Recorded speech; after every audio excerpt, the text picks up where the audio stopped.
2023년 겨울 서울 망원시장 골목에서 있었던 이야기입니다. 저는 올해 63살인 김은희입니다. 25년째 은인의 밑반찬이란 작은 반찬 가게를 운영하고 있습니다. 아침 6시 여느 때처럼 저는 가게 문을 열었습니다.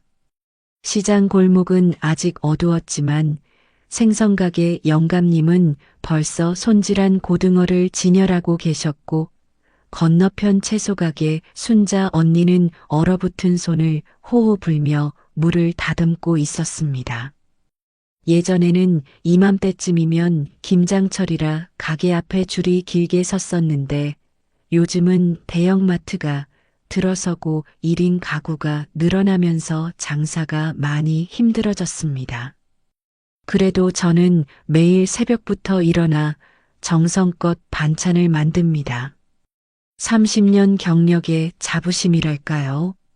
진열장에는 방금 담근 갓김치, 어제 저녁부터 졸인 고추장 멸치볶음, 새벽에 무친 숙주나물이 반듯하게 놓여 있었습니다. 제 손맛을 알아주시는 단골들이 있어 그나마 가게를 지킬 수 있었죠. 그날도 평소와 다름없는 아침이었습니다.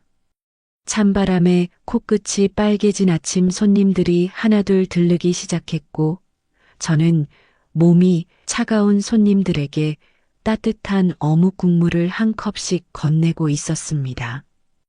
그때였습니다. 문득 가게 앞에 한 할머니가 서 계신 게 보였습니다.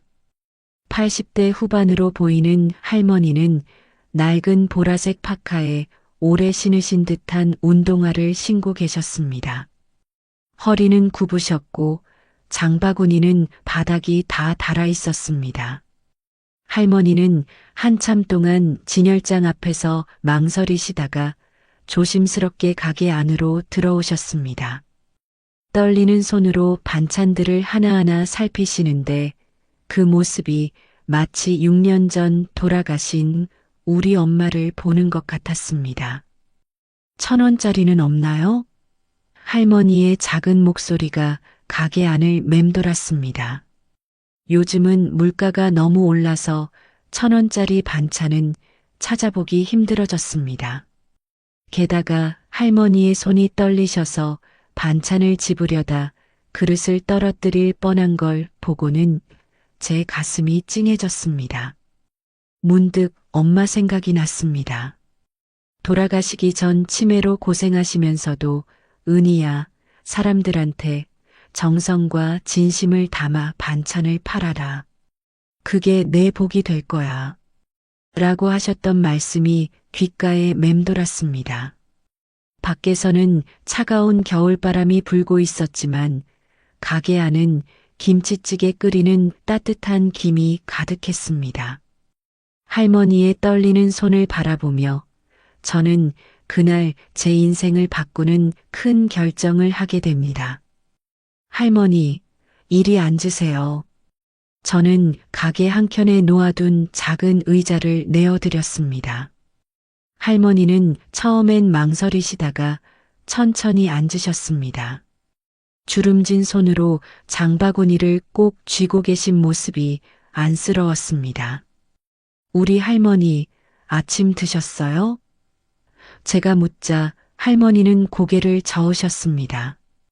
얼른 부엌으로 가서 방금 끓인 김치찌개 한 그릇을 떠왔습니다. 할머니, 이거 먼저 한 숟가락 드셔보세요. 제가 끓인 건데 제 친정어머니 비법이에요. 할머니는 처음엔 사양하셨지만 저의 거듭된 권유에 조금씩 숟가락을 드셨습니다. 한 술, 두 술. 국물을 드시는 할머니의 눈가가 촉촉해졌습니다. 우리 막내 며느리가 끓이던 맛이네. 이야기를 들어보니 할머니는 홀로 사시는 분이었습니다. 자식들은 다들 멀리 있고 연금으로 겨우 월세를 내시는데 요즘 물가가 너무 올라 반찬값도 부담된다고 하셨습니다. 특히 이번 달은 약값이 많이 나와서 더 어려우시다고. 그때 건너편 채소가게 순자 언니가 들어왔습니다. 상황을 보더니 얼른 따뜻한 무말랭이 무침한 접시를 가져다 놓으셨고 옆 생선가게 영감님도 고등어 한 마리를 구워 보내주셨습니다. 할머니, 이제부터 여기가 할머니 반찬 가게예요. 매주 오셔서 반찬 가져가세요. 저희가 할머니 손녀딸들이 되어드릴게요. 제 말에 시장 사람들이 고개를 끄덕였습니다. 할머니의 눈에서 눈물이 흘렀습니다. 고마워요. 정말 고마워요. 그 말씀을 듣는 저희들의 눈도 덩달아 붉어졌습니다. 메마른 도시 속에서 우리는 서로에게 가족이 되어주기로 한 것입니다. 그날 이후 저희 가게는 조금씩 변화하기 시작했습니다. 할머니께 드린 반찬 이야기가 입소문을 타면서 어려운 어르신들이 한 분, 두 분 찾아오셨습니다. 저는 그분들을 우리 엄마들이라고 부르기 시작했습니다. 은희야, 이러다 가게 망하는 거 아니야? 순자 언니의 걱정 어린 목소리에 저는 웃으며 대답했습니다. 우리 엄마가 늘 그러셨어요. 사람의 정이 밥 한 그릇보다 더 큰 거라고. 놀라운 일은 그 후에 일어났습니다. 시장 상인들이 하나둘 동참하기 시작한 거예요. 순자 언니는 매일 아침 장아찌용 채소를 보내주었고 생선가게 영감님은 고등어나 꽁치가 많이 들어올 때마다 두어 마리씩 덜어주셨습니다. 떡집 미자 씨는 가끔 떡을 보내왔고 건너편 과일 가게에서는 조금 상한 과일들로 잼을 만들어 주셨습니다. 우리는 그렇게 모은 재료들로 매주 화요일마다 엄마의 반찬 나눔을 시작했습니다. 처음에는 5분이었던 우리 엄마들이 어느새 20분으로 늘어났습니다. 할머니들은 반찬을 받으러 오시는 게 아니라 딸네 집에 놀러 오시듯 편하게 가게를 드나드셨습니다. 때로는 직접 담그신 김치를 조금씩 가져오시기도 했죠. 우리의 작은 시도는 예상치 못한 변화를 가져왔습니다. 어느 날 오후 KBS 방송국에서 취재를 왔습니다. 사라져가는 정이 살아있는 망원시장의 작은 반찬 가게라는 제목으로 저녁 뉴스에 나갔습니다. 방송 다음 날부터 가게는 더욱 바빠졌습니다. 저도 동참하고 싶어요라며 찾아오시는 분들이 늘었습니다. 퇴직하신 회사원분들이 매달 조금씩 후원을 해주셨고 근처 대학교 학생들은 주말마다 자원봉사를 하겠다고 찾아왔습니다. 가장 감동적인 순간은 첫 번째로 오셨던 할머니의 아들이 찾아왔을 때였습니다. 어머니가 이제야 웃으시기 시작했다며 우시던 모습이 아직도 선합니다. 그분은 이제 매달 정기적으로 재료비를 후원해주고 계십니다. 구청에서도 연락이 왔습니다. 어르신 반찬 나눔 사업이라는 이름으로 공식 지원을 해주겠다고 했습니다. 덕분에 더 많은 어르신들께 반찬을 나눠드릴 수 있게 되었습니다. 우리 시장의 작은 반찬 가게는 이제 망원시장 사랑방이 되었습니다. 매일 아침이면 어르신들이 모여 이야기꽃을 피우고 젊은이들은 그 모습을 보며 따뜻한 미소를 짓습니다. 엄마의 반찬 나눔 모임은 이제 단순한 반찬 나눔을 넘어섰습니다. 매주 화요일이면 할머니들이 일찍부터 모여 옛날 이야기를 나누십니다. 장독대에서 김치 담그던 이야기, 시집살이 하던 이야기, 자식 키우던 이야기들이 꽃처럼 피어났습니다. 특히 일주일에 한 번은 할머니들이 직접 요리를 가르쳐 주시는 시간을 가집니다. 80대 김옥순 할머니의 깻잎절임 비법, 85세 이말순 할머니의 도라지 무침 레시피가 젊은 주부들에게 전수됩니다. 할머니들의 얼굴에는 다시 스승이 된 자부심이 피어났습니다. 근처 복지관에서는 할머니들의 레시피로 책을 만들자고 제안했습니다. 우리 할매들의 맛있는 인생이라는 제목의 책이 탄생했고 할머니들은 처음으로 작가 사인회도 하셨습니다. 떨리는 손으로 책에 사인하시던 모습이 아직도 생생합니다. 이제는 아침이 기다려져요.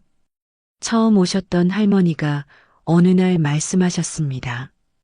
사람 사는 게 다 그렇지 뭐.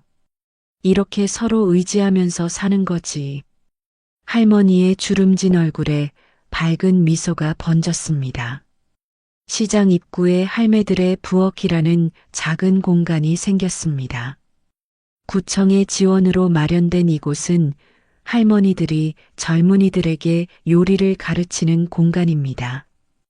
일주일에 3번 할머니들은 앞치마를 메고 선생님이 되십니다. 수강생들 중에는 직장인도 있고 신혼부부도 있습니다. 특히 혼자 사는 청년들이 많이 찾아옵니다. 할머니의 손맛이 그리웠어요. 한 청년의 말에 할머니들은 눈시울을 붉히셨습니다. 할머니들은 요리를 가르치시며 인생 이야기도 들려주십니다. 어려운 시절을 이겨낸 이야기, 자식들 키우며 겪은 시행착오, 세월을 견뎌낸 지혜가 젊은이들의 마음에 깊이 새겨집니다. 한 방송 작가는 이곳을 다큐멘터리로 만들었습니다. 할매들의 부엌 세대를 잇는 맛이라는 제목의 이 다큐는 많은 사람들의 마음을 울렸고 전국 각지에서 벤치마킹을 오기 시작했습니다. 나이 들어 쓸모없는 줄 알았는데 이제는 내가 뭔가를 줄 수 있다는 게 기뻐. 김옥순 할머니의 말씀처럼 이곳은 노인과 젊은이가 서로를 치유하는 공간이 되었습니다. 할매들의 부엌은 이제 특별한 수업을 시작했습니다. 매주 토요일이면 초등학생들이 찾아옵니다. 할머니들은 아이들에게 간단한 김밥 만들기부터 떡볶이 요리까지 가르치십니다. 우리 할머니가 해주시던 맛이에요. 한 아이가 외치자 옆에서 지켜보던 학부모의 눈시울이 붉어졌습니다. 맞벌이 가정이 늘면서 할머니의 손맛을 모르고 자라는 아이들이 많아졌는데 이곳에서 그 정을 되찾고 있었습니다. 할머니들도 변하셨습니다. 아이들을 가르치면서 손주들이 그립다고 하시던 분들이 이제는 내 손주들이 여기 가득하네 하시며 웃으십니다. 치매가 있으셨던 박말순 할머니는 아이들을 가르치시면서 기억력이 좋아지셨다고 합니다. 이제는 아이들이 자발적으로 할머니들의 이야기를 기록합니다. 요리 과정을 영상으로 찍어 유튜브에 올리고 할머니들의 인생 이야기를 듣고 글로 씁니다. 우리 동네 할머니의 맛있는 비밀이라는 제목의 이 영상들은 조용히 인기를 얻어가고 있습니다. 할매들의 부엌이 농림부 장관상을 받았습니다. 전통 식문화 보존과 세대 간 소통에 기여했다는 평가였습니다. 시상식장에서 할머니들은 한복을 곱게 차려입고 무대에 올라가셨습니다. 대학에서도 연락이 왔습니다. 식품영양학과 학생들이 할머니들의 레시피를 현대적으로 재해석하는 프로젝트를 시작했습니다. 할머니들의 손맛이 과학적으로 연구되기 시작한 겁니다. 식품회사에서는 할머니들의 레시피로 상품을 개발하자고 제안했습니다. 김옥순 할머니의 깻잎 장아찌가 상품화되어 전국의 마트에서 팔리기 시작했고 이말순 할머니의 도라지 정과는 수출까지 하게 되었습니다. 수익금은 전액 독거노인 지원 기금이 되었습니다. 우리가 받은 사랑을 이제는 다른 사람에게 나눠줄 때라며 할머니들은 입을 모으셨습니다. 망원시장이 변하기 시작했습니다. 할매들의 부엌을 시작으로 각 가게마다 특별한 이야기가 생겨났습니다. 생선가게 할아버지는 제철 생선 손질법을 알려주는 수업을, 채소가게 순자 언니는 절임 배추 만들기 강좌를 열었습니다. 청년 상인들도 하나둘 시장에 자리 잡기 시작했습니다. 그들은 할머니들에게 SNS 사용법을 가르쳐 드리고 할머니들은 장사의 비결을 알려주셨습니다. 세대 간의 벽이 자연스럽게 허물어졌습니다. 우리 시장은 이제 살아있는 전통문화 체험장으로 불립니다. 주말이면 전국에서 관광객들이 찾아옵니다. 외국인들도 많이 찾아와 한국의 정을 배워갑니다. 할머니들은 서툰 영어로도 손짓 발짓 해가며 음식을 설명하시는데 그 모습이 젊은 시절로 돌아간 듯 활기차 보입니다. 처음 우리 가게를 찾아오셨던 그 할머니는 이제 할매들의 부엌 대표 선생님이 되셨습니다. 이제는 내가 필요한 사람이 되었구나 하시며 매일 아침 일찍 나오셔서 젊은이들을 맞이하십니다. 2025년 봄 우리 시장은 전국 전통시장 활성화 대상을 받았습니다. 시상식에서 제가 대표로 수상소감을 전했습니다. 할머니들의 지혜가 만든 기적입니다. 할매들의 부엌은 이제 전국 30개 시장으로 확산되었습니다. 각 지역의 특색 있는 음식들이 할머니들의 손맛으로 되살아나고 그 맛에 담긴 이야기들이 전해지고 있습니다. 첫 할머니와 나눴던 김치찌개 한 그릇이 이런 변화를 가져올 줄은 몰랐습니다. 시장 입구에는 이제 사람이 꽃보다 아름답다는 글귀가 걸려 있습니다. 할머니들이 직접 써주신 글씨입니다. 오늘도 아침이면 할머니들이 하나둘 시장으로 나오십니다. 앞치마를 매시고 안경을 고이시며 새로운 하루를 준비하십니다. 젊은이들은 그런 할머니들에게서 잊고 있던 가족의 정을 배워갑니다. 작은 반찬 가게의 선택이 이토록 큰 변화를 만들어낼 줄은 몰랐습니다. 하지만 이제 알겠습니다. 우리에게 필요한 건 거창한 계획이 아닌 따뜻한 마음과 작은 용기였다는 것을. 안녕하세요, 박수민입니다. 오늘 저는 2023년 1월의 마지막 날, 제 인생을 완전히 바꿔놓은 이야기를 들려드리려 합니다.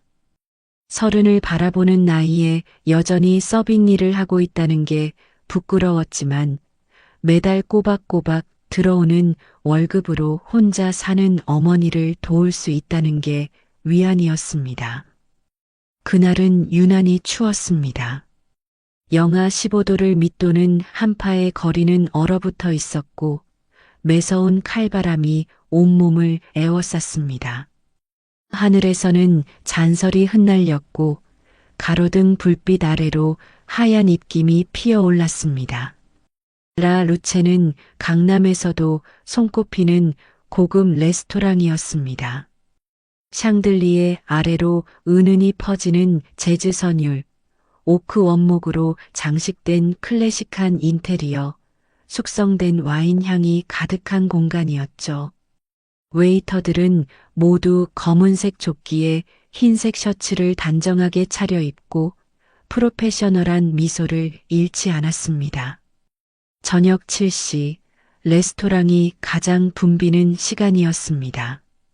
VIP룸에서는 대기업 임원들의 회식이 한창이었고 메인 홀에서는 프러포즈를 준비하는 커플이 샴페인을 기다리고 있었습니다.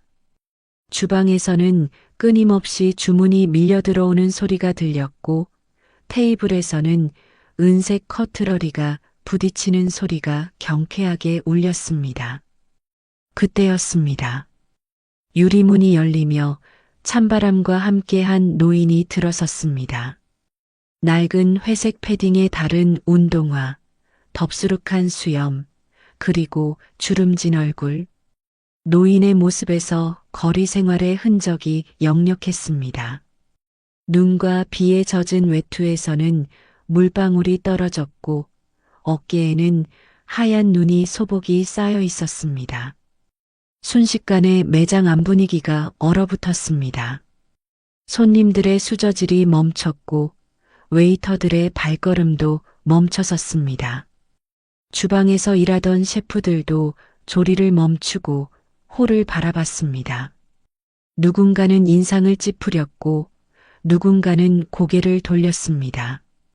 김현우 매니저가 서둘러 노인 앞으로 다가가려는 순간이었습니다.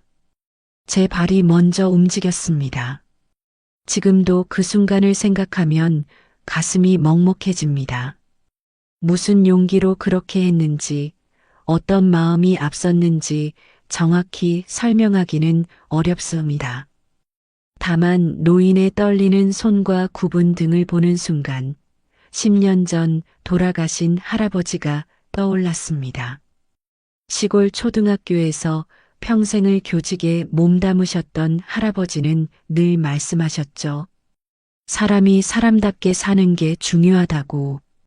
가난한 학생들을 위해 직접 도시락을 싸오시고 겨울이면 장갑과 목도리를 준비하시던 할아버지의 모습이 눈앞에 아른거렸습니다. 매장 안은 따뜻했지만 제 등줄기로는 찬 땀이 흘렀습니다. 발걸음을 옮길 때마다 심장이 크게 뛰었습니다. 하지만 이상하게도 마음은 차분했습니다. 마치 오랫동안 기다려온 순간을 맞이하는 것처럼 제 인생의 전환점이 될 그 순간을 향해 한 걸음 한 걸음 나아갔습니다. 매장 밖에서는 여전히 눈보라가 휘몰아치고 있었습니다. 하지만 제 마음속에서는 작은 불꽃 하나가 피어오르고 있었습니다. 그 불꽃은 제 삶을 완전히 바꿔놓을 만큼 강렬한 것이었고 지금도 여전히 제 가슴 속에서 타오르고 있습니다. 김현우 매니저의 날카로운 목소리가 매장을 가로질렀습니다. 죄송하지만 이곳은 예약된 손님들을 위한 공간입니다. 매니저의 얼굴은 붉게 달아올라 있었고 노인의 어깨는 점점 움츠러들었습니다. 저는 파스타 접시를 내려놓고 노인 앞으로 나섰습니다. 잠시 몸을 녹이고 가시면 좋겠습니다. 제 목소리는 떨렸지만 등 뒤로 느껴지는 매니저의 시선은 무시했습니다. 노인을 직원 휴게실로 안내하면서 주방에서 막 끓인 커피 향이 코끝을 스쳤습니다. 휴게실은 작았지만 아늑했습니다. 벽난로처럼 생긴 온열기 앞에 노인의 젖은 외투를 걸어두었습니다. 커피를 한 잔 따라드리자 노인의 얼어붙은 손이 조금씩 풀리는 게 보였습니다. 하지만 평화는 오래가지 못했습니다. 매니저가 휴게실 문을 거칠게 열었습니다. 박수민 씨, 지금 뭐 하는 겁니까? 이러다 매출은 어쩌고 레스토랑 이미지는 어떻게 하겠다는 거죠? 매니저의 얼굴은 이제 분노로 일그러져 있었습니다. 순간 제 머릿속에서 수많은 생각이 스쳐 지나갔습니다. 월급, 커리어, 현실적인 걱정들이 밀려왔습니다. 하지만 동시에 할아버지의 목소리도 들렸습니다. 세상에는 돈보다 중요한 게 있단다. 죄송합니다, 매니저님. 하지만 이분을 그냥 내보낼 순 없습니다. 밖에는 한파 경보가 내려져 있어요. 제 목소리는 이제 떨리지 않았습니다. 매니저는 경찰에 신고하겠다고 위협했고 정말로 그렇게 했습니다. 10분 후 순찰차의 사이렌 소리가 매장 앞에서 울렸습니다. VIP룸의 회식은 중단됐고 프로포즈를 준비하던 커플은 자리를 떠났습니다. 하얀 눈발 사이로 파란 경광등이 번쩍였습니다. 경찰과 매니저, 그리고 호기심 어린 손님들 사이에서 상황은 점점 격해졌습니다. 결국 저와 노인은 경찰서로 가게 되었습니다. 순찰차에 오르기 전 레스토랑을 마지막으로 돌아보았습니다. 유리창에 걸린 크리스마스 장식이 쓸쓸하게 반짝였습니다. 순찰차 뒷좌석에서 노인이 제 손을 잡았습니다. 거칠고 주름진 손이었지만 따뜻했습니다.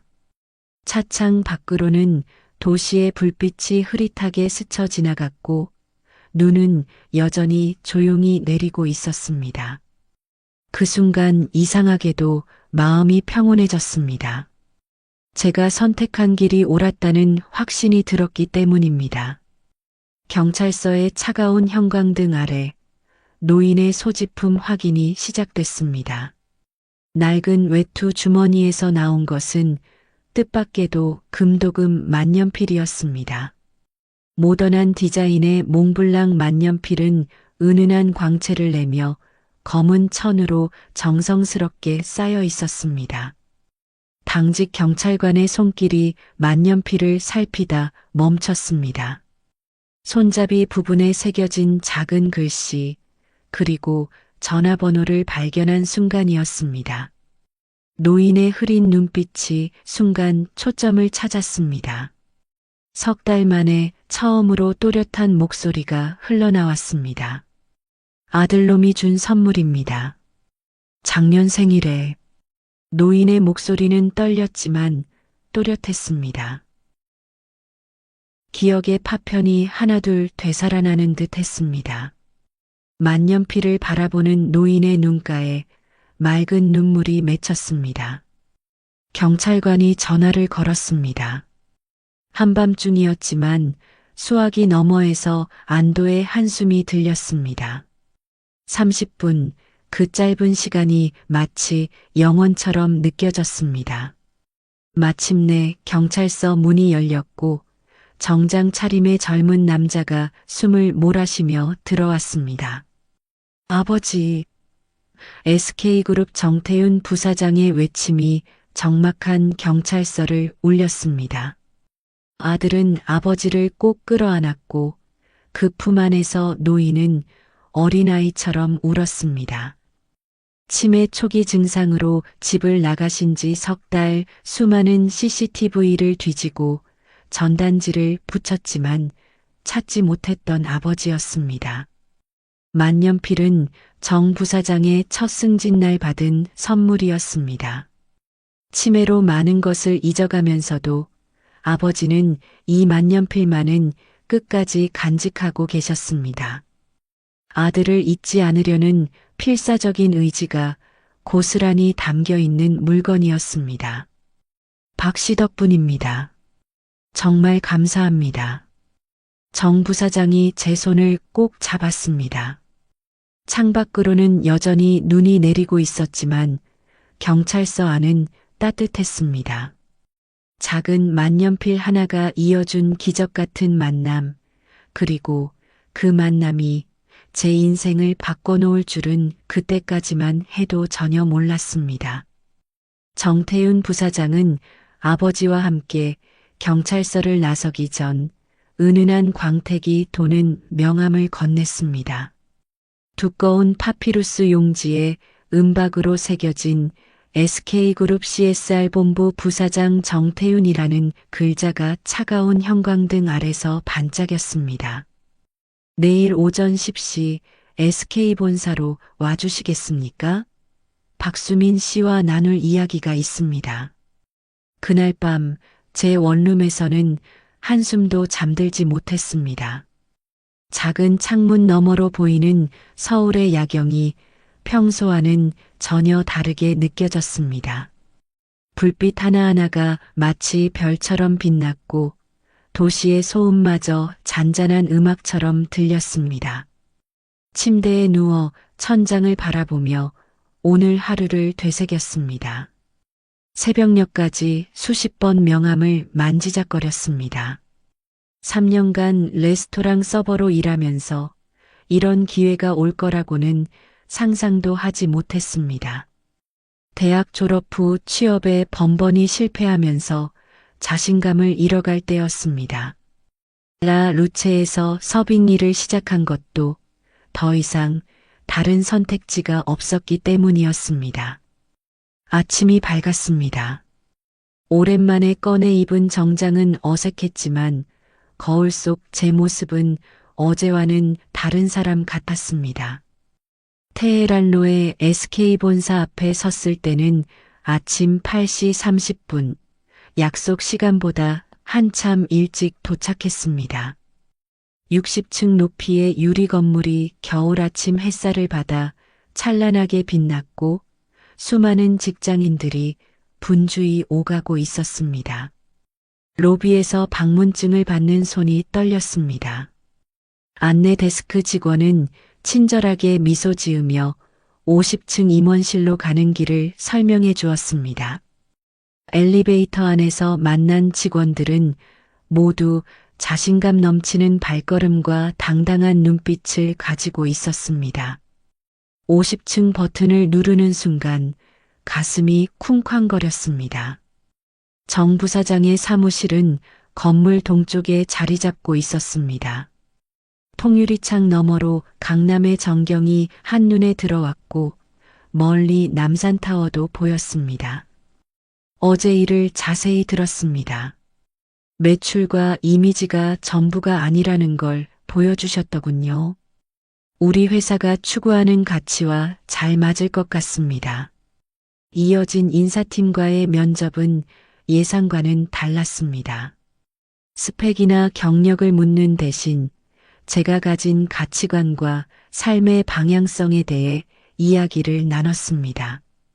그리고 그 자리에서 채용이 확정됐습니다. 3개월 후 인사팀 신입사원으로 시작하는 새로운 인생이 기다리고 있었습니다. 정 부사장은 면접이 끝난 후 저를 다시 불렀습니다. 따뜻한 커피를 건네며 말했습니다. 기업의 사회적 가치를 만드는 일 함께 해주시겠습니까? 어제 보여주신 그 용기와 결단력이 우리 회사에 꼭 필요합니다. 순간 눈시울이 뜨거워졌습니다. 어제의 작은 선택이 이런 결과로 이어질 줄은 몰랐습니다. 퇴근길에 마주한 겨울 하늘은 유난히 맑았고 발걸음은 어느 때보다 가벼웠습니다. 이제 라 루체로 돌아가 마지막 인사를 해야 했습니다. 두렵기도 했지만 이상하게도 마음은 평온했습니다. 라 루체로 돌아가는 발걸음은 무거웠습니다. 낮에 햇살이 유리창에 반사되어 눈부시게 빛났고 매장 안에서는 점심 준비가 한창이었습니다. 김현우 매니저는 이미 재해고 통보를 준비하고 있었습니다. 직원 휴게실로 들어서니 3년의 시간이 한꺼번에 밀려왔습니다. 첫 출근날 떨리는 손으로 앞치마를 매던 순간 첫 월급으로 어머니께 드린 작은 화분, 크리스마스 시즌 매장을 장식하며 동료들과 나눈 웃음소리까지 모든 기억이 선명했습니다. 수민 씨, 어제 일로 더 이상 함께할 수 없을 것 같습니다. 매니저의 목소리는 딱딱했습니다. 책상 위에는 이미 퇴직 관련 서류가 놓여 있었고 매출 손실과 이미지 실추에 대한 내용이 빼곡했습니다. 제 사물함을 정리하는 동안 주방에서 민철 셰프가 조용히 다가왔습니다. 아침부터 소문이 파다했어요. SK 부사장님이 직접 찾아오셨다면서요? 셰프의 목소리에는 따뜻함이 묻어 있었습니다. 수민 씨가 어제 한 선택은 우리 모두가 하고 싶었지만 하지 못했던 거예요. 셰프는 따뜻한 아메리카노 한 잔을 건네며 말했습니다. 3년 동안 이 매장의 분위기를 바꿔놓은 건 수민 씨였어요. 손님을 단순한 매출이 아닌 사람으로 대하는 법을 가르쳐 줬죠. 동료들이 하나둘 휴게실로 모여들었습니다. 누군가는 눈시울을 붉혔고 누군가는 조용히 등을 두드려 주었습니다. 아르바이트생 미나는 손수 접은 종이약을 건네며 언니가 우리의 롤모델이었어요 라고 속삭였습니다. 매장을 나서기 전 마지막으로 홀을 둘러보았습니다. 3년 전 첫 출근 날 이곳에서 시작한 제 꿈은 작았습니다. 하지만 이제는 달라졌습니다.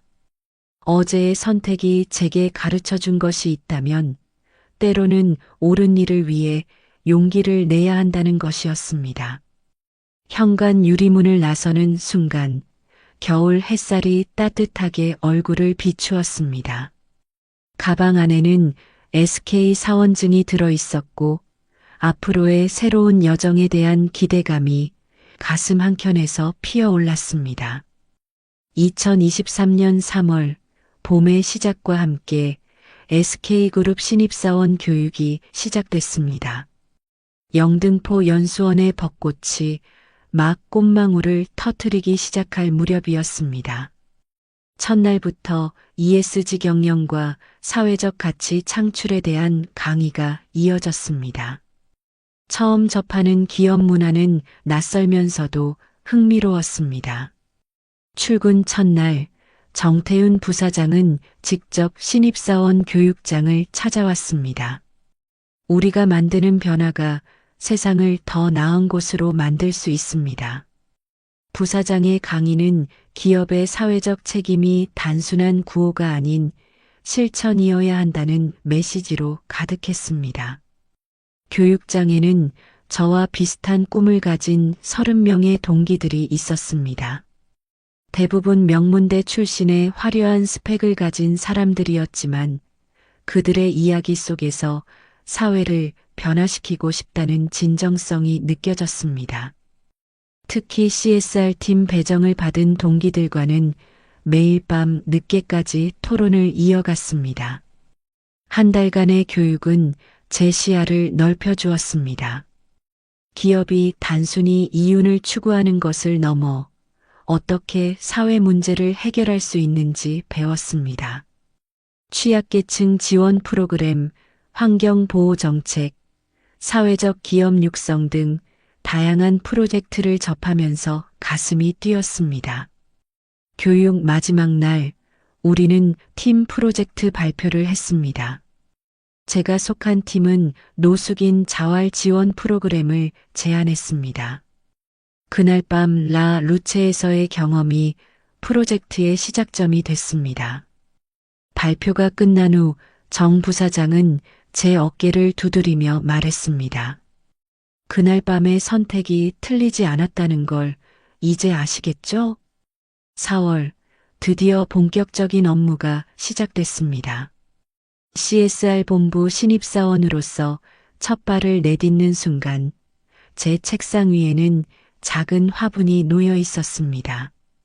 쪽지에는 정 부사장의 메시지가 적혀 있었습니다.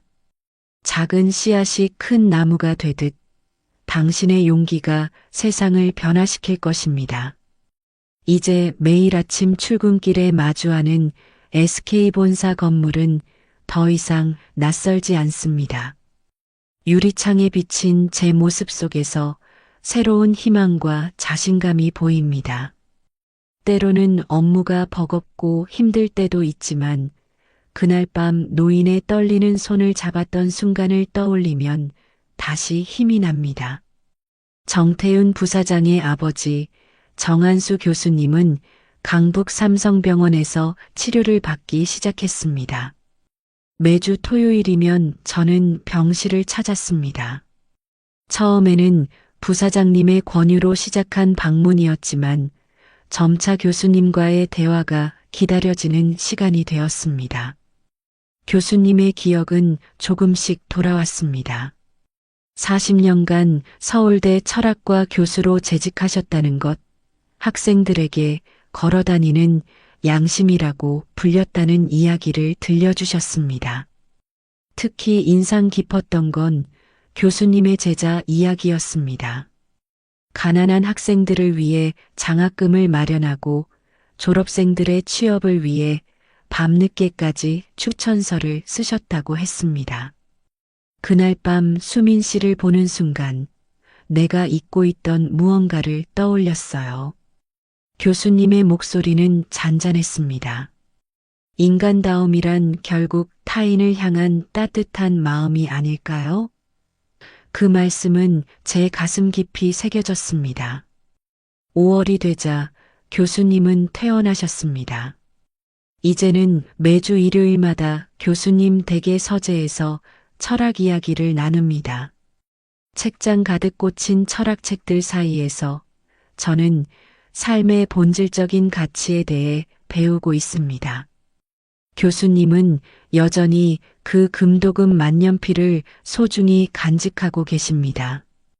이제는 일기를 쓰는데 사용하고 있어요. 그날 밤의 기억을 잊지 않기 위해서죠. 교수님의 일기장에는 세상을 바라보는 따뜻한 시선이 가득합니다.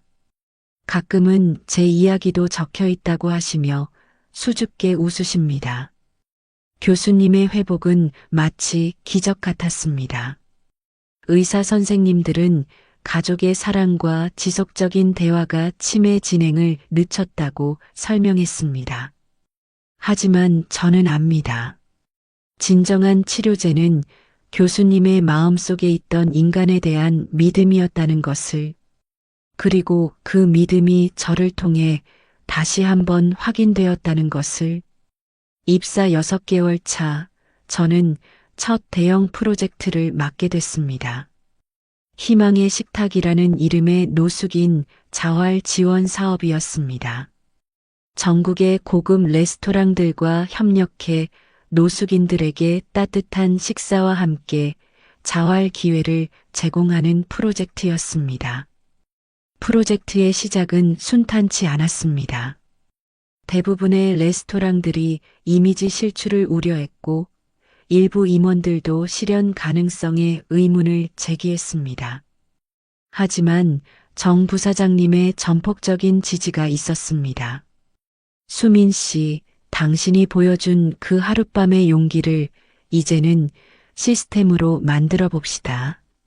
밤을 새워가며 기획안을 다듬었습니다. 레스토랑들의 참여를 독려하기 위해 SK그룹의 다양한 지원책을 마련했고 노숙인들의 자활을 돕기 위한 단계별 교육 프로그램도 구축했습니다. 교수님께서도 프로젝트에 자문으로 참여하셨습니다. 음식을 나누는 것은 단순한 식사 제공이 아닙니다. 인간의 존엄성을 회복하는 첫걸음이죠. 교수님의 이 말씀은 프로젝트의 핵심 가치가 되었습니다. 고급 레스토랑에 정성스러운 음식을 제공함으로써 노숙인들에게 자존감과 희망을 되찾아주는 것이 우리의 목표였습니다. 첫 달 강남의 10개 레스토랑이 참여를 약속했습니다. 그 중에는 라 루체도 있었습니다.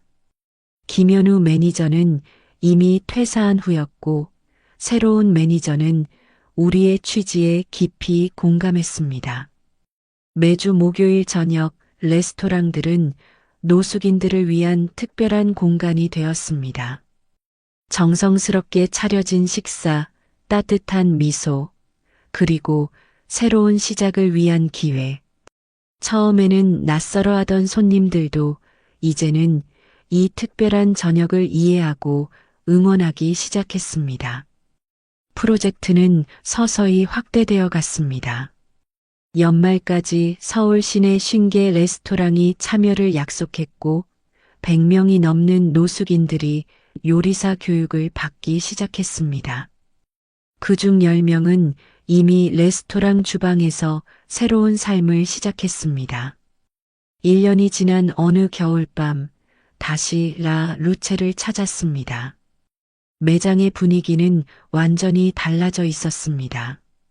입구에는 모두를 위한 식탁이라는 문구가 새겨져 있었고 매주 목요일 저녁은 노숙인을 위한 무료 식사를 제공하는 공간으로 변모했습니다. 새로운 매니저 서지원 씨는 SK그룹의 사회적 기업 프로젝트에 적극적으로 참여했습니다. 매장의 주방에서는 자활 프로그램을 통해 교육받은 3명의 요리사가 일하고 있었고, 홀에서는 2명의 서버가 새로운 시작을 하고 있었습니다. 특히 인상적이었던 건 일반 손님들의 변화였습니다. 목요일 저녁이면 일부러 이 시간을 선택해 찾아오는 손님들이 늘었습니다. 자신의 식사값과 함께 누군가의 식사값을 미리 지불하고 가는 착한 식사 캠페인이 입소문을 타기 시작했습니다. 민철 셰프는 여전히 주방을 지키고 있었습니다. 이제는 자활 프로그램의 멘토가 되어 요리를 가르치고 있었죠. 수민 씨 덕분에 우리 모두가 변했어요. 음식을 만드는 일이 더 의미 있어졌다고 할까요? 라 루체의 변화는 다른 레스토랑들에게도 영향을 미쳤습니다. 강남 일대의 고급 레스토랑들이 하나둘 프로젝트에 동참하기 시작했고, 각자의 방식으로 사회적 가치를 만들어가고 있었습니다. 작은 불꽃이 큰 불빛이 되어가는 순간이었습니다. 2년이 지난 지금 저는 SK그룹 사회공헌팀 팀장이 되었습니다.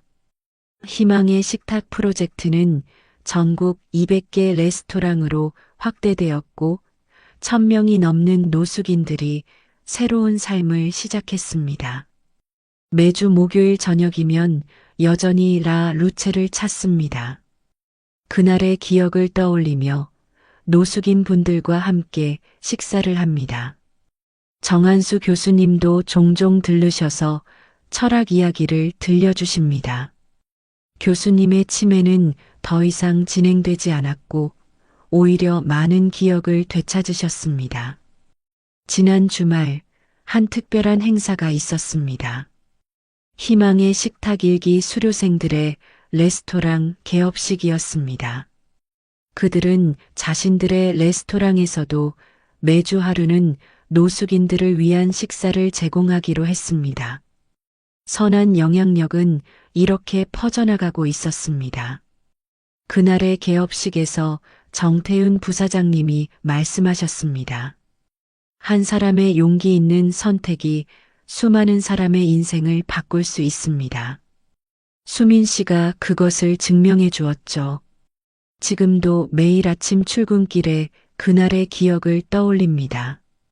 한파가 몰아치던 겨울밤, 한 노인을 돕기로 한 작은 선택이 이토록 큰 변화를 만들어낼 줄은 몰랐습니다. 때로는 우리의 작은 용기가 세상을 바꾸는 시작점이 된다는 것을 이제는 분명히 알 수 있습니다. 얼마 전 라 루체 입구에 새로운 문구를 걸었습니다. 모든 식탁에는 이야기가 있습니다. 당신의 용기가 새로운 이야기를 만듭니다. 매서운 겨울바람이 불던 그날 밤, 제 가슴 속에서 피어올랐던 작은 불꽃은 이제 도시의 곳곳에서 따뜻한 빛을 밝히고 있습니다.